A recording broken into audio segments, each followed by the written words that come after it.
ఒకవేళ మీరు మీ గర్ల్ ఫ్రెండ్తో ప్రైవేట్ టైం స్పెండ్ చేయడం కోసం హోటల్ రూమ్కి వెళ్తుంటే ఈ విషయం ఇప్పుడే తెలుసుకోవడం చాలా బెటర్. లేదంటే రేపటి రోజున మీపై కేస్ ఫైల్ అయ్యే అవకాశం ఉంది. రీల్ చాలా ఇంపార్టెంట్, అందుకే ఇప్పుడే సేవ్ చేసుకోండి.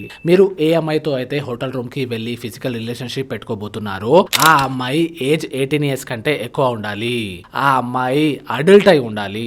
ఒకవేళ ఆ అమ్మాయి మైనర్ అయితే తన ఏజ్ 18 years కంటే తక్కువ ఉంటే మీరు ఒకవేళ తనతో ఫిజికల్ రిలేషన్షిప్ పెట్టుకుంటే ఎప్పటికైనా మీపై కంప్లైంట్ ఇస్తే మీ మీద డైరెక్ట్ గా పోక్సో అండ్ రేప్ సెక్షన్స్ తో ఎఫ్ఐఆర్ రిజిస్టర్ అయ్యి మిమ్మల్ని అరెస్ట్ చేయడం జరుగుతుంది.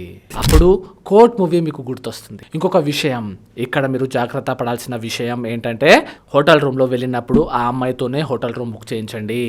అమ్మాయి ఫోన్ పే తోనే పేమెంట్ చేయించండి. తర్వాత రిసెప్షన్ దగ్గర అమ్మాయితోనే సిగ్నేచర్ వేయించండి.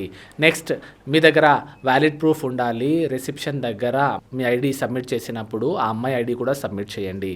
ఆమె ఇష్టంతో వచ్చింది, ఇక్కడ అమ్మాయి కన్సెంట్ కూడా ఉంది అని కన్సిడర్ అవుతుంది. ఒకవేళ బై ఛాన్స్ మీ కర్మ కాలి ఫ్యూచర్లో ఆ అమ్మాయి ఏదైనా అబద్ధపు కేసు పెడితే కోర్టులో మీ ఫేవర్లో కనీసం డిఫెండ్ చేయడానికి ఈ ప్రూఫ్స్ అయినా యూజ్ అవుతాయి. గర్ల్ ఫ్రెండ్ ఉన్న ప్రతి ఒక్కళ్ళకి ఈ రీల్స్ షేర్ చేసి వాళ్ళని కాపాడండి, అలర్ట్ చేయండి.